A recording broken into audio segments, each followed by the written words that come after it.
Hey everyone, and welcome back to The Music Made Me. Thank you so much for joining us once again.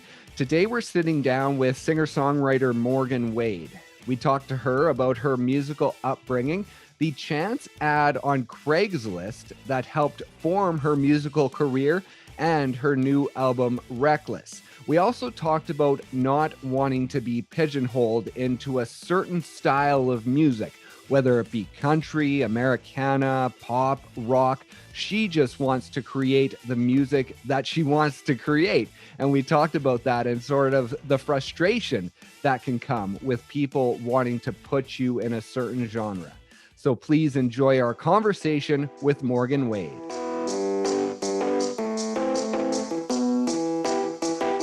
I wanted to talk about the Floyd Country Store and those nights with your grandpa and your grandparents and what those meant to you and what age you were when those were happening and how that kind of influenced you at that age. Yeah, so I was like, at least 4 or 5 years old. I mean, it goes back, pretty early, that I can remember. It was like every Friday I would go with them up there and we'd go get something to eat. And then it was like, we would stay out and I, being younger too, it always felt so big to Right. me. It's like I go back and I'm like, man, it's small in here, but it always felt so big as a kid. But it was cool because the music would just like bluegrass players just all down the street right there too. And they would just get together and play, just random people would just like link up. And so, that was honestly my only introduction to like live music or anything like that. And I just fall asleep on his lap out there listening to bluegrass music and eating all the candy and stuff they would let me get. But then like I do remember like my first like actual concert was actually a Dixie Chicks concert. Oh, yeah? So yeah, my parents were still together, so I had to be like 5. But Wow. I just remember it being, I still like remember that concert and it was great. And what do you remember of the feelings of that concert and also those Friday nights? Like, was it the music or was it more the experience that you remember that kind of gave you a good feeling? I just, I remember the experience more so, I just know that, I was always drawn to the music, more so just, infatuated with the fact that people could write stuff like that and that they could do that and get up there and perform. And so it was all just kind of taking all of it in. But I mean, the Dixie Chicks were super awesome. So it was hard not to. I am like really proud that was my first concert. Actually. Yeah, that I was going to say that's a pretty good first concert. It was a great first concert. It really was. And your parents, like you say, they were still together then. They divorced when you were around 5. So do you remember what music was for you then? Was that a support for you going through that time? Do you remember? I just always remember writing kind of my own stuff then, and it started when I was about 6 or 7 that I really like earliest memories of like writing my own music and stuff like that. I just I always remember too going up to my grandparents' house and like watching CMT and just Right. always being really fixated on that. I remember my grandma being like, "What are you watching?" Because it was like the Goodbye Earl music video again, Dixie Chicks. Because that Right. was like, the time I was a kid, and there's the scene, where she was all beat up or whatever, and they're like, what are you watching? But I just always like that was a big thing. It was something my dad and I talked about the other day is just like Saturday mornings getting up and watching CMT, like watching music videos and stuff like that. So I definitely, grew up hearing all that, and that was early on. It's interesting. I don't guess I've really thought back much about that. You're taking me on a little journey too. And the writing, you've always mentioned that you've been an old soul, and your writing, even when you were 6 or 7, was really about relationships. So do you think that your parents' relationship and that breaking apart and spending time with your grandparents and with your mom and dad, do you think that helped you develop that sort of songwriting? Do you think if your parents hadn't have separated that you'd still have sort of that writing back then? No, I think it definitely, made a big impact on how I write. I experienced a lot, very early on. Hmm. Especially, my dad got remarried pretty quickly and they ended up divorcing. It wasn't a good relationship at all. And I think that definitely impacted me um, a lot. And so I just really remember definitely during that time, which I was older, I was probably, closer to like 11 or 12 years old. I remember writing more, you know, intense stuff. And I do remember writing a song, and I think it was hard for me because I had written something, and even my mom was like, that was like the one little thing that I had kind of like showed, like, hey, I wrote this. And my mom was like, wow, that was really good.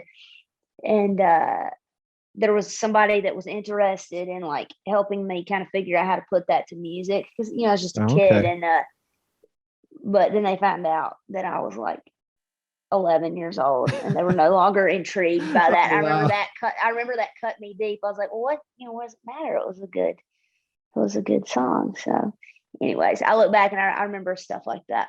It's funny though, that same guy who did that, messages me often Oh, about my really? career. So if he hears this, I hope you know who you are because I remember you.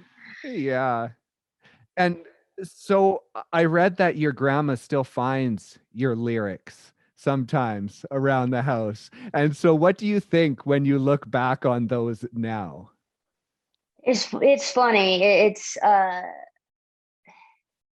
I was just so private about that stuff, because I didn't have any confidence. I didn't, uh, know that any of that was, I had no idea I'd be here. I knew I wanted to do that, but I didn't know that I would be here. So yeah, it's funny when she's like telling me that she opened up a random like cookbook and found something like stuffed down in there that I guess I had hid as a child.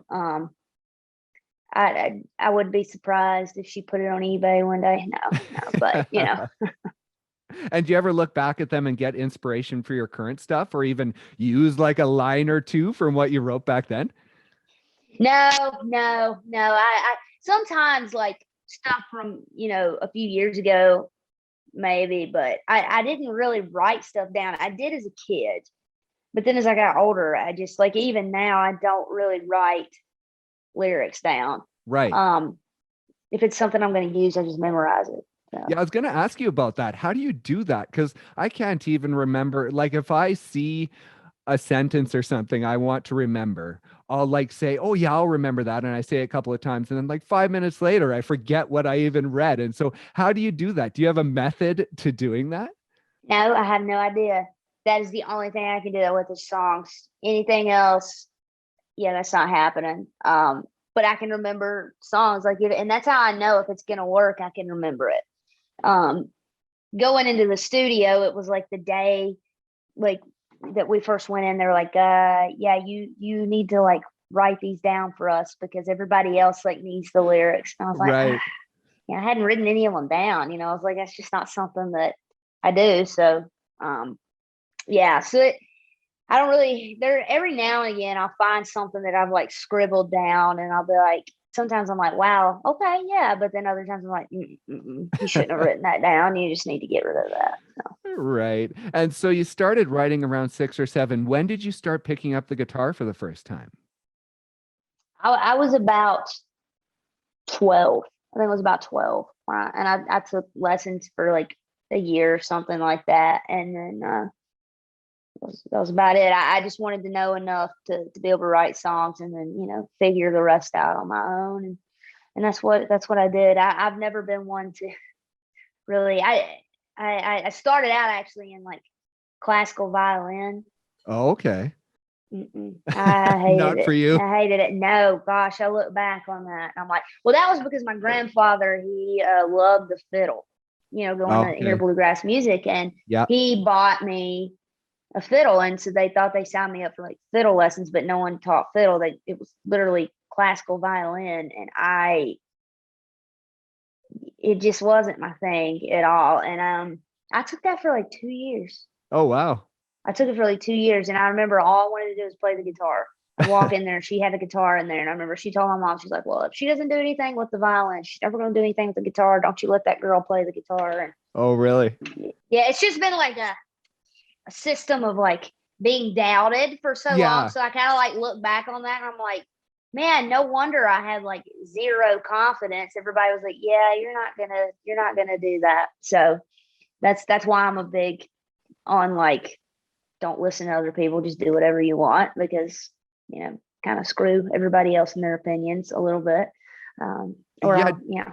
Do you ever think about what would have happened if you would have been encouraged all the way through? Like, do you know where you would have ended up if that would have happened?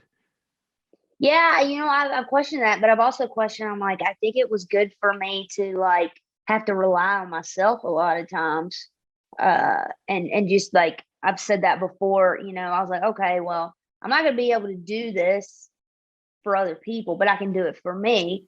And I Right. think that that's been like the best gift, because I wasn't doing it for anybody else. And so even if my career just ended tomorrow, I would still write and do that stuff for me. So I think that that's like the best thing. That's something no one else can take that away from me. I can always write my stuff for me. So I think that's how I look at it anyway. And so the singing was another area where you were doubted, but it was 19 when you decided to take a stand with that and create a band around a song that you had written for a boyfriend to try and either get over him and get him back. So just talk about that experience and mentally where you were at in taking that leap and saying, okay, I want to try and do this and actually sing. Yeah, I literally, I'm not entirely sure what like just made me be like, okay, I'm gonna get on Craigslist and find a band, because I'm like, who does that? And it was like, I was listening to the CBS taping the other day, and it's back, and my boyfriend was like, if someone just heard that first part of it, they would think that this was about to be like some kind of like murder story, because it was like, Right.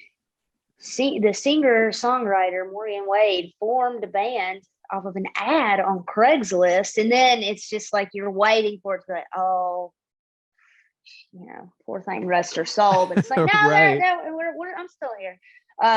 Yeah, I don't know what made me do that, but I got online, and I got on Craigslist, and I, found people looking for someone to sing. And it was like, I just remember getting two of my friends that I was in college with, who were both like my age and, the same height as me. And we just, three females, just rolls up into, Southeast Roanoke, into this house that, there's just some guy smoking a cigarette on the front porch, and we like just walked on it. He was like, "Yeah, just go down to the basement." And we did. We just walked in down to the basement. Thank God, it was, just a bunch of, like men that had gotten off work and that were like good people. But I'm like, Right. I would not recommend that at all.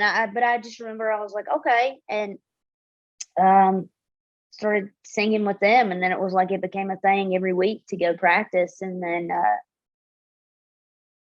yeah, I started, it was literally, so it was literally all of a sudden, it was just like something clicked for me, and I was like, okay, well, you do it, but I Right. still at that point wasn't like, okay, this is gonna be this huge thing, or any of that. It was never, oh my gosh, I want to be on the radio, or do any of that. It was more so just, all right, I'm having fun, I'm enjoying this, and it's working right now. And get some shows and make $100 and some free beer, and you think you're winning. And so it was, yeah, it was like no real pivotal moment for me. It just kind of all kind of like fell into place, and I feel like I started a little by little get a little bit of confidence, and just be like, all right, screw it, you're going to do what you want to do. And now here we are.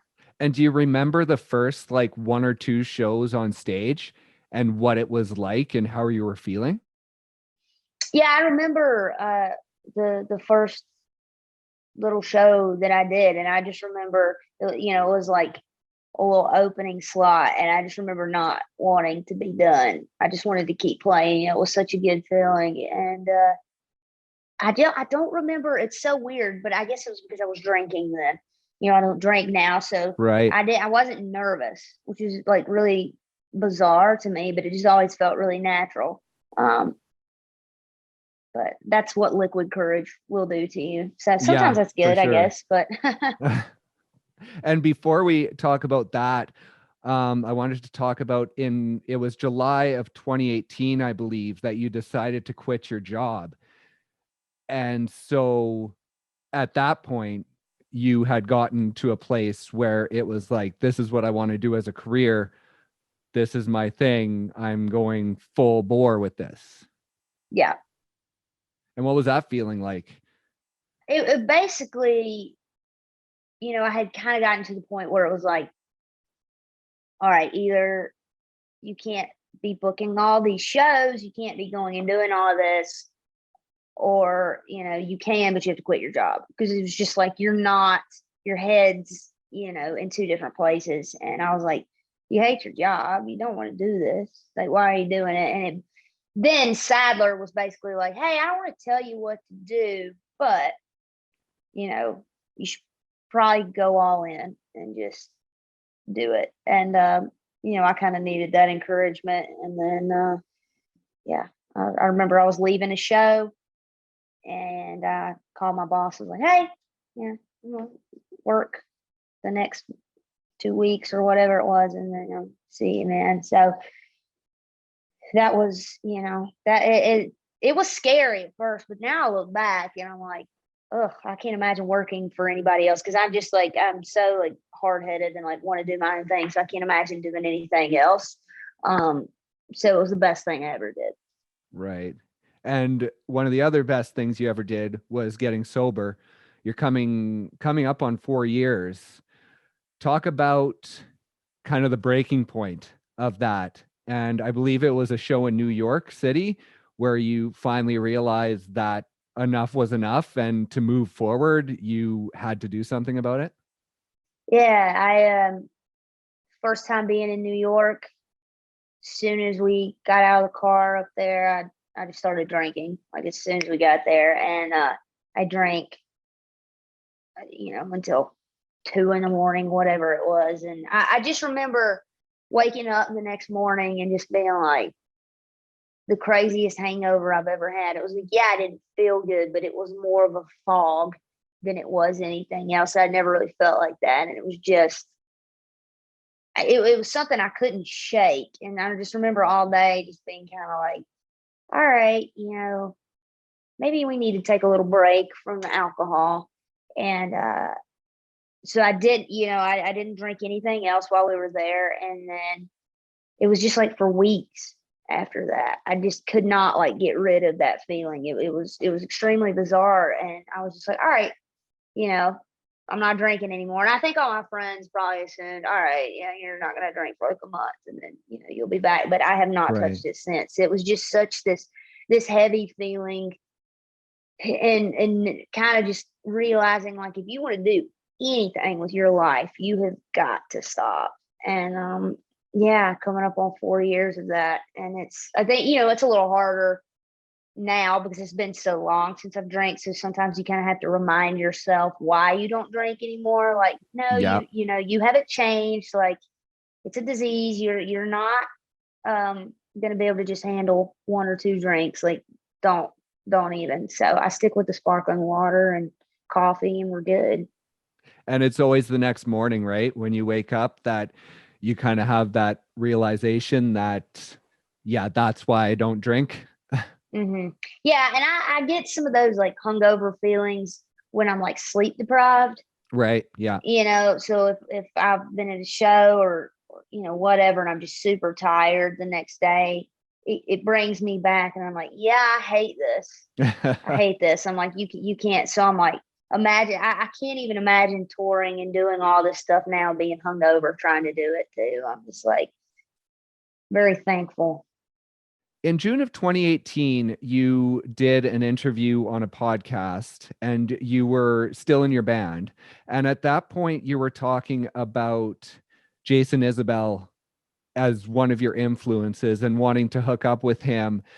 And you were going to be playing Floyd Fest a few weeks after that, and you were hoping to kind of maybe cross paths with him. Now, at that point, had you met Sadler yet? Or was that just No, a coincidence that you mentioned him no. on that podcast? Yeah, that's completely a coincidence because I don't even remember. I don't remember that. Wow. Yeah, no, I had no contact with, any of them. Wow. Yeah, which is really, wow, that is very bizarre to look back and see how that panned out. That is Yeah. crazy. No, I had not met, I met Sadler. I didn't even actually meet Sadler at Floyd Fest. Their sound guy, Kane, caught my set and was like, "Hey, I think they would really like to hear it." And I was like, "Okay." I didn't expect to hear anything. And then like 3 days later, Sadler like sent me an email, and then we jumped on a FaceTime call and played some songs back and forth, and then we like clicked really well. So I went out to Nashville and we started writing, and I was like, yeah, I definitely knew we worked well together, and we started working on those songs, and then now you have Reckless. So Yeah, it was exactly. And very organic. did you take a step away from the band to do this solo project? Or a lot of the times I know if someone's in a band and they go solo, they'll still have their band that they're playing with before, but they just won't be mentioned in the name. So how did that work? No, the guys that I played with, were great guys, but they all had careers and families and stuff, and they Oh, all okay. knew. My bass player Ed he had been with me the longest, and they lived back in Roanoke and stuff like that, and so this was something that I knew. All right, it wasn't a secret that hey, if I get an opportunity to go do something, I'm gone. I'm gonna go Oh, do okay. it, and so no, I right now I'm piecing together a band out in Nashville and working on that, but the record just came out, so Yeah, we've had COVID and everything. So no, exactly. I've got a band that I'm working with and working on, but it's all guys out of Nashville, and they're so freaking talented. It's insane. And now I think it was an interview in late 2019. You were talking about working on a single with Sadler that you were going to be releasing. And then the album, and I think you said you weren't sure who you were going to be working on the album with at that point. So did you know all the way along it was going to be Sadler, or were you working with him on just a single here and there, and then it turned into a full album as you guys were going along? No, I knew all along, it would be Sadler. I think we more so didn't know if we would be putting it out with a label, if we would put it out just us. At that time, we were like, all right, we're just going to work on this and we'll put out an EP. And then I started getting label offers and started meeting with labels. And, then we were like, okay, well, we're going to put out a full record.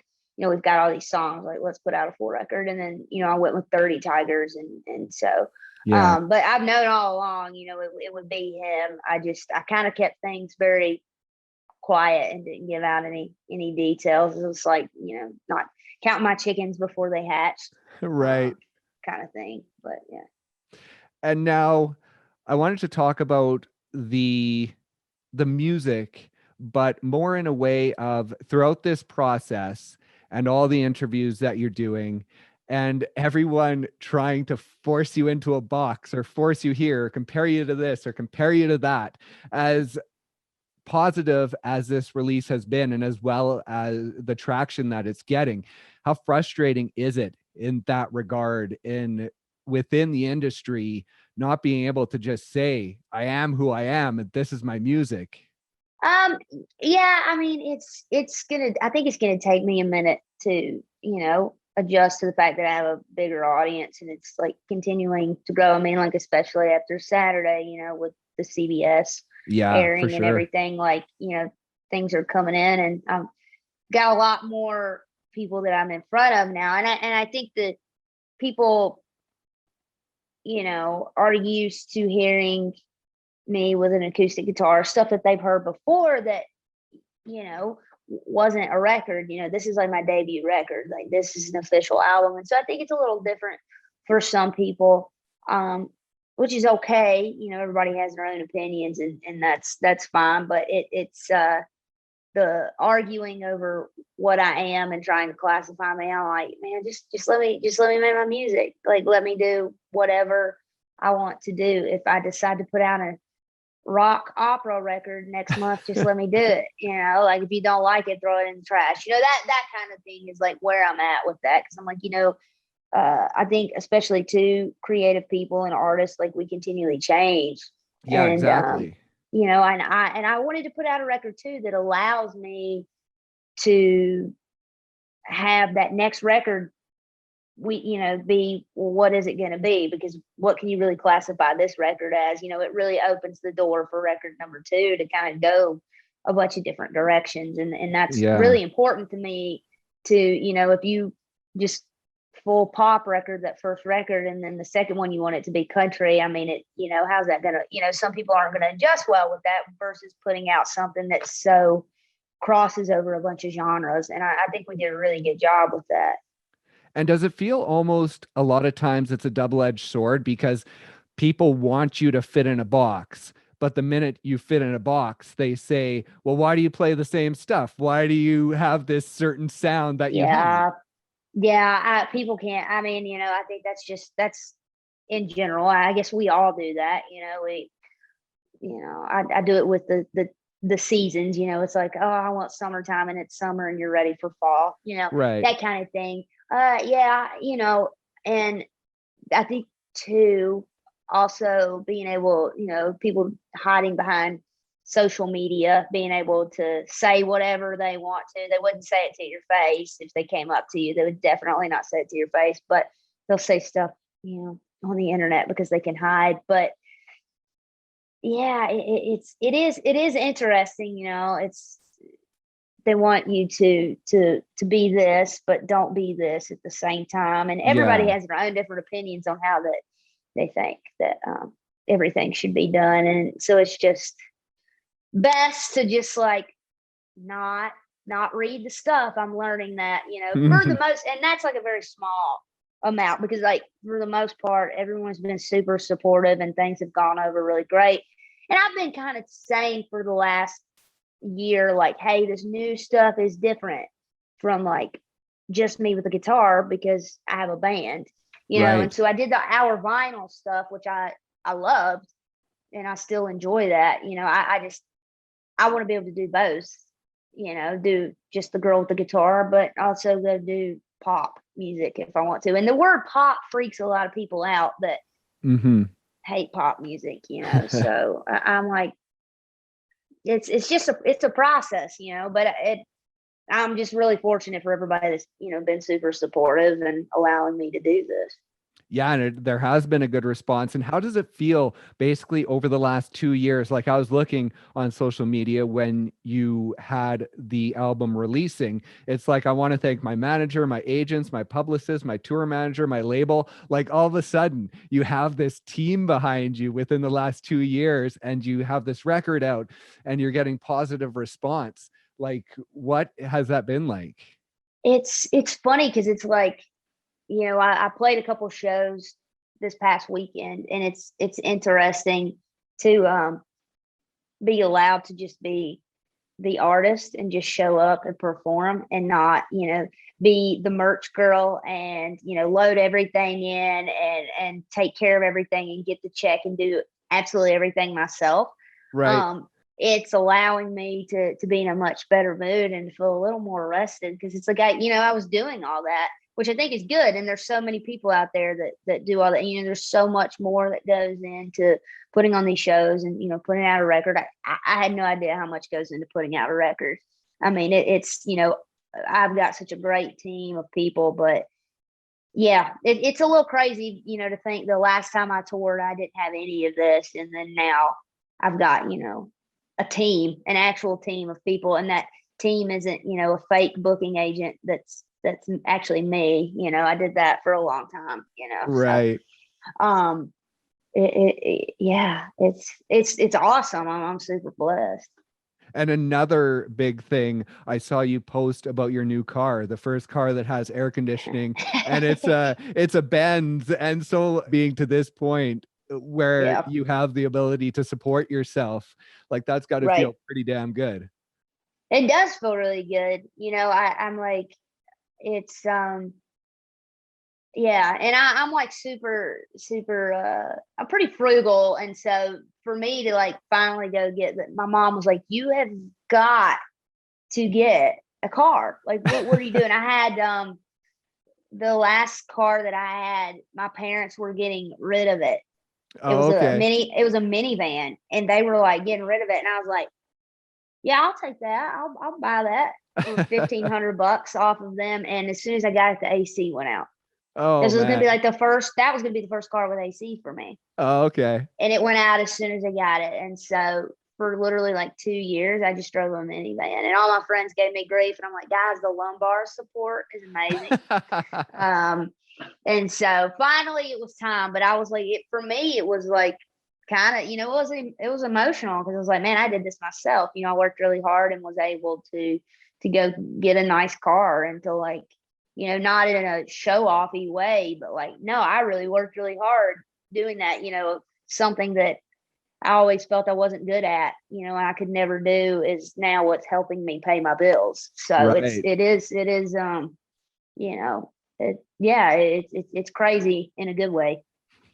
And before we run out of time, I wanted to talk to you about the health and fitness side of things and how that has helped and influenced you over the past little while with getting into the ultra marathons and just becoming super healthy. Yeah, it's especially like with quarantine when that started. I was fortunate enough to live on a trail so I could get outside. And so running was like a big thing. There was a lot of virtual races that were going on that you could sign up for. I think the first one I did was like you run 5 miles every 4 hours for 24 hours. So you're like running through the Wow. night. Yeah. And so it was like all these things. And it was so good because, I was stuck at home. I couldn't, we were all stuck at home, but it was like, all right, this gave me something to like really push myself. I mean, it's crazy. And thinking about it right now, it sounds crazy. But it has helped me so much too, especially to keep, it gives you a rush. And I think that's something that, I was really missing from not getting to perform and be out. And especially too being sober, it's this, encourages me to try to get the sleep that I need when I'm on the road and get up the next morning and go to the gym before I get on the road again. That's, really important to me. And I mean, you got to Right. take care of yourself. If you're not healthy, I mean, it's touring and trying to sing and all that stuff. I'm a firm believer cardio is good. I mean, well, it is good for the lungs, and keeping healthy lungs is good for me to sing. I kind of need my lungs. So Yeah, exactly. And you talk about touring, things are starting to open up. So how torn are you between being able to tour this first album and getting back to work and working on the second album? yeah, I've been like thinking about record number two before this record got, has been before we put Reckless out, and my team's Right. been like, maybe we gotta wait a little bit. We gotta tour this Reckless. I'm excited to get out and play shows. I know that like around the winter months, when things are kind of slow with weather and stuff like that, is a good time to try to get back into the studio. And I don't know how long I'll have to wait to put out record number two. So don't ask me because I'm just sitting here. I would tell you all the details if I had any, which I Yeah. probably am not allowed to do anyways. No one tells me anything because I'll leak it. I would be the person that would leak the information. So Right. it's best that I don't have anything. But I'm excited to tour because it's been so long, and then I think touring will help me to be out on the road to write, to have some experiences and be around other people and feed off Yeah. that. So have some interesting stuff to write about. And throughout the last, say, 5-ish years since this has sort of been your goal of being a musician, since it's kind of clicked in with you. How good are you feeling at this point as compared to the rest of the journey? You know, I'm starting to feel like my hard work paying off. I think that I was going through these moments of being like, man, is this what I'm supposed to do? Am I kind of wasting my time, or things growing, or am I really doing anything, or am I just going to feel like I'm kind of stuck and struggling for a long time? And I'm Right. finally at that point where I'm like, no, it's working. It's catching on. Like, I'm happy. I'm proud of what I put out. And it's just like, all right, now I look back and I'm like, all right, you haven't been doing all this for nothing. Like, you're really actually doing something now. So I feel like I'm in the best spot that I have been in, for sure. That's awesome. And really quick, Zoom's going to kick us off in 2 minutes, but I quickly wanted to ask about your tattoos, because I read that basically before the age of 19, you were anti-tattoo. 19 kicked in, you got a tattoo, and it's gone from there. And I just wanted to ask you about the Molten Salt Girl and just get you Yeah. to quickly tell the story behind that one, because I know it's one of the more special ones. Yeah. I just always had this memory of my grandma setting the salt on the table at night when we sit down and eat dinner. And I just always remember just sitting there eating my food, just staring at the Morton Salt Girl. And it's just something that I could still see. Like, I can still, go back there in my mind. And so it's something that I can look at that's right there on my arm. And, it's a good memory. And so not all of these have memories, but that one's definitely one that does. Do you still stand behind the toilet paper roll with 2020? I still stand behind that one. I do not regret it. Like, my mom was like, what did you do? But nothing really surprises her anymore. But I'm like, nope, I will always remember how these people fought over toilet paper, and we had no toilet paper for, months. So, yeah. Oh, that's awesome. Well, I want to thank you so much for joining me and for sharing your story. It's awesome. And congratulations on the album Reckless. Everyone can pick it up wherever they get their music. It's great to see you out there. Like you say, CBS Morning Show. That was awesome to see you performing on there. So Thank you. congratulations on everything. And we'll look forward to the touring, and then whenever it might happen, album number 2. All right. Well, thank you so much, man. Yeah, for sure. Have a great day, and we'll talk to you again soon. All right. Thank you. Bye. Okay, thanks. Bye. Thank you guys once again so much for joining us, and thank you to Morgan for stopping by and sharing her story. Go check out her new album Reckless wherever you stream your music. Please also like, share, subscribe, follow us on whatever streaming service you are listening on, and jump over to social media and give us a follow there as well. We're on Facebook, Twitter, Instagram, TikTok. Just search The Music Made Me and we should pop up. Thank you so much once again, and we'll see you next time on The Music Made Me.